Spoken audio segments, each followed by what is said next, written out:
So initially, if you go back to the 1970s, enormous numbers of people were thrown into jail, and the kids taken and put in social work for homeschooling.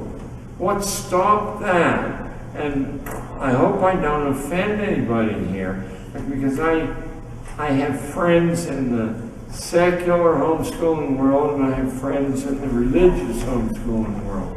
But it was the intensely religious people who stopped the legal violation of homes by simply striking back with maximum force.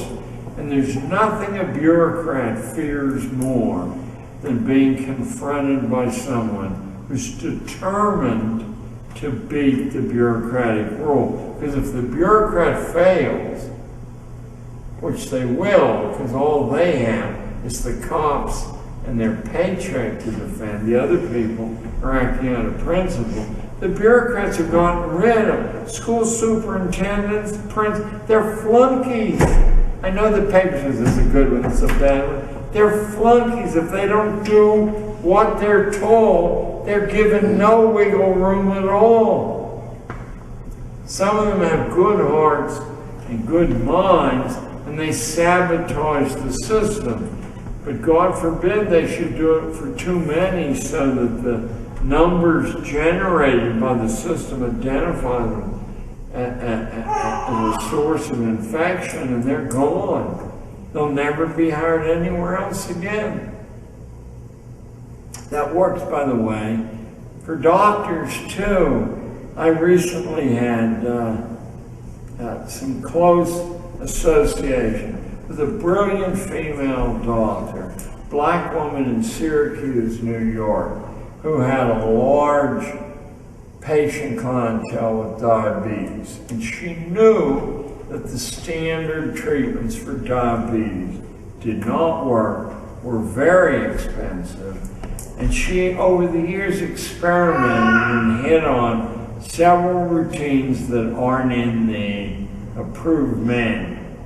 Well, she doesn't have a medical license anymore, even though 100 of her patients appeared at the hearing saying that she eliminated the diabetes. Doesn't make any difference at all. You're jeopardizing enormous industries.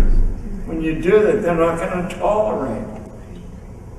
So the only possible thing to do is to kill them. Well, certainly at my age, my imagination is exhausted, but not at yours. You know, you certainly keep resistance up. Sometimes you don't allow it to be seen. I always wore a dark blue pinstripe three-piece Brooks Brothers suit to junior high school. Everybody else dressed like a boy and a girl. Made sure my shoes were spit polished there. And the principal dressed like a boy too, and the assistant principals dressed like boys and girls. They didn't know how to deal with me.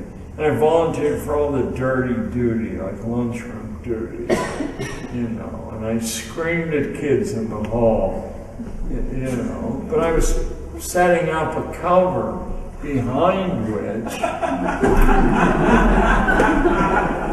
well, another question, come on.